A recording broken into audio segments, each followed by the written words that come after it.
مگر وہاں شاعری ہوگی، ٹیبلور ہوں گے، گانے ہوں گے، مجرے ہوں گے، مگر جو ملک میں ہو رہا ہے اس پر کوئی بات نہیں ہوگی. تو میں اپنے دوستوں کو کہنا چاہتا ہوں اپنا کہ ہم ایک دوسرے کے لیے مسئلہ ہے. مجھے جب تک کنسرن ہے، جب تک میرے مسائل ہیں، میرے ساتھ ظلم ہو رہا ہے، میرا بھائی، بیٹا، باپ، کوئی دوست، احباب انتہائی قریبی غائب ہو جائے، اس کے ساتھ زیادتی ہو جائے، اس کی نوکری کھا لی جائے، اس کے گھر میں ڈکیتی پڑ جائے، پھر مجھے تکلیف ہوتی ہے. آپ کے تکلیف میں مبتلا ہونے سے مجھے کوئی تکلیف نہیں ہوتی. کہ روڈا ادارہ ہے، وہ جو نیا راوی پہ سٹی بنایا نا، اس کو کنٹرول کرنے کی اتھارٹی بنائی گئی روڈا کے نام سے. تو ARD کے نام سے ایک ہاؤسنگ اسکیم ہے. اچھا، ہاؤسنگ اسکیم کے بارے میں مجھے کچھ کہنے کی ضرورت نہیں ہے کہ وہاں کیا ہو رہا ہے. اس پر ARD پہ کیا کیا الزامات ہیں، وہ کیا کیا کر رہے ہیں. بڑے ڈنر کھلائے جا رہے ہیں، راحت فتیلی کے گانے سنوائے جا رہے ہیں، کسی دن بگا گا رہا ہے. اچھا، یہاں سے باقاعدہ اپنا ایک ٹرولر بھی ساتھ لے گئے جس کی ساری عمر ٹرولنگ کرتے گزری ہے، خوشامد کرتے گزری ہے. اور وہ ان کے مجرے، ان کے گانے اور ڈانس، ان کے 70 سال کی عمریں ہو گئی ہیں. کوئی ایک نامور آدمی آ جائے، پھر ان کی حالت دیکھنے کی ہوتی ہے. اس جوش و جذبات سے ناچ رہے ہیں. وہ کچھ سکھانے آئے کہ امریکہ سے آئے، بھئی ہمیں ڈانس وانس آتا ہے، پاگلوں کی طرح ناچ رہے ہیں. اور بتایا جا رہا ہے سب کچھ کنٹرول پیچھے سے اسٹیبلشمنٹ کر رہی ہے. نسرون کے بارے میں آپ کو پہلے بتا چکا ہوں، پاکستان میں رہتے ہیں، یہاں سے یہ امریکن پاکستانی ڈاکٹر ہیں. اچھا، یہ ذہن میں رکھیں کہ اس وقت لاہور میں میری معلومات کے مطابق تقریباً 150 سے 250 امریکن پاکستانی ڈاکٹر یہاں سے جا کے وہاں پریکٹس کر رہے ہیں، وہیں رہتے ہیں. تو بتایا جاتا ہے کہ بہت بڑا انٹوریج یہاں سے گیا. کوئی انٹوریج نہیں گیا، 60-70 یہاں سے جو ڈاکٹر گئے، باقی جو امریکن پاکستانی ڈاکٹر لاہور میں رہتے ہیں وہی شامل ہیں. اور PC میں کھانے ہیں، کبھی حویلی میں ہیں، اور کبھی ادھر ہے، کبھی ادھر ہے، کسی آپ مختلف جگہوں پر، اور مفت میں مل رہا ہے. اور جو اسپانسرشپ ملی بتاتے ہیں واللہ عالم سے بالثواب، وہ ساری کی ساری جو ہے اٹھا کر راحت فتیلی کو دے دی. وہ تو مفت میں نہیں جائے گا، اور اس میں جن کا کٹ ہے مجھے وہ بھی معلوم ہے. وہ ایک کوئی محسن صاحب ہے جن کو جو کوآرڈینیٹ کرواتے ہیں مین پروموٹرز کی موجودگی میں بھی ان کو اکوموڈیٹ کرنا ہے، کیونکہ وہ کچھ لوگوں کے خاص لوگ ہیں کہ اپنا کو پتہ بھی نہیں تھا، اس کو ویزے کے لیے لیٹر جاری کر دیا گیا تھا. تو وہ محسن صاحب ان کا نام ہے، اور وہ نسرون، وہ سب کوآرڈینیٹ کر رہے ہیں. علیم خان، ساروں پتہ نہیں کتنے کس کس کے نام آ رہے ہیں. دیکھیں جی، یہ ARD والے ہوں، یہ روڈا والے ہوں، ان کا تو دھندا ہے. اب آپ جو باقی ڈاکٹر رہ گئے ہیں جو پوچھ رہے ہیں کون ہے، بھائی یہ پلاٹ بیچنے انہوں نے آپ کو، ان کو پتا آپ ڈاکٹر ہیں اور آپ بہت پیسے کماتے ہیں، بہت پیسے خرچ کرتے ہیں. اب آپ خریدیں گے نہیں خریدیں گے، مگر ان کو آسرا یہی دیا گیا ہوگا. پھر وہ روڈا کے ساتھ مل کر جو دوسری ہاؤسنگ سوسائٹی بنا رہے ہیں، اس میں ایک میڈیکل سٹی بھی بن رہا ہے. تو اب اپنا ہے، آپ نام بہت بڑا ہے. جب وہ قریب آئیں گے تو پتہ چلے گا نا آپ لوگ کون ہیں. اور پھر اگلا کنونشن بھی ہونا ہے، اس کے خواب بھی دکھائے گئے ہوں گے. اچھا، اگلے کنونشن میں تو مجھے پورا یقین ہے کہ پچھلی دفعہ تو فوج کے فلائر بٹے تھے نا ان کی پروموشن کے، اس دفعہ تو مجھے یقین ہے کہ فوجی بینڈ بھی آئے گا. اور فیلڈ مارشل کا ویڈیو پہ، وہ خود تو شاید نہ آئے مگر ویڈیو پہ خطاب بھی دکھایا جائے گا، اے عزیز ہم وطنوں، آپ اتنی دور کفار کے ملک میں. دبے لفظوں میں گھما پھرا کے یہی کہا جاتا ہے کہ آپ کفار کے ملکوں میں ہیں، بھگوڑے ہیں، مگر آپ کو جب مال چاہیے ہو یا آپ کو سپورٹ چاہیے ہو ہیومن رائٹس کے بیک گراؤنڈ میں، جہاں جو آپ نے سب کچھ سیچ کر کے ختم کر دیا ہے، دنیا میں ٹھو ٹھو ہو رہی ہے. آپ بالکل مطمئن رہے پاکستانی اسٹیبلشمنٹ سے. میں کہنا چاہتا ہوں ہم لوگ کسی کام کے نہیں رہے. ہمیں ہر صورت میں یہاں پیسے بنا کے تعلق وہیں بنانا ہے، وہ آپ کے ساتھ ہی بیٹھنا ہے ٹانگ پہ ٹانگ رکھ کے. پھر اپنے جو نیچے خاندان کے لوگ ہیں جو پھر زندگی میں پیچھے رہ گئے ہیں، ان کو وہ تصویریں پہنچانی ہے. میں تو گواہ ہوں، میں نے 30 سال اخبار نکالا ہے کہ ہمارے چھوٹے سے اخبار میں تصویریں چھپ کے گجرات میں، گجرانوالہ میں، کراچی میں ادھر ادھر جاتی تھی. دیکھیں ہماری اخبار میں تصویر چھپی ہے، خبریں ایک دوسرے کی لگوا کے مخالفت میں، حمایت میں، ان کو کٹنگ کر کے اور پورے اخبار تھدی بھیجی جاتی تھی. تو آپ بالکل مطمئن ہیں، ہم نے تو آئے اس لیے. دیکھیں نا، کسی نے جا کے کوئی میڈیکل کیمپ کیا ابھی تک؟ کہیں ہیلتھ پالیسی پہ کہیں آپ نے سنا کہ کہیں لیکچر ہوا ہو؟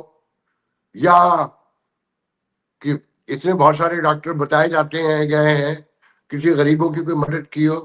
ناچ گانا کھانا مجرا گھومنا، لال قلعے سے لے کے شاہی قلعے سے لے کے یہی ہو رہا ہے نا بھائی. ایک پلیجر ٹرپ ہے اور اب پروٹوکول مل رہا ہے. اب سب کو بتایا جائے گا کہ دیکھیں ہم گئے تھے، ہمیں کیسے امیگریشن کی ڈیسک الگ لگائی گئی، کیونکہ یہاں تو لائن میں لگتے ہیں نا. یہاں تو ڈاکٹر ہو یا سینیٹر ہو لائن میں لگتا ہے، وہاں پروٹوکول ملتا ہے. یہ 50 سال نہیں 70 سال اور رہ لیں، انہیں پروٹوکول چاہیے.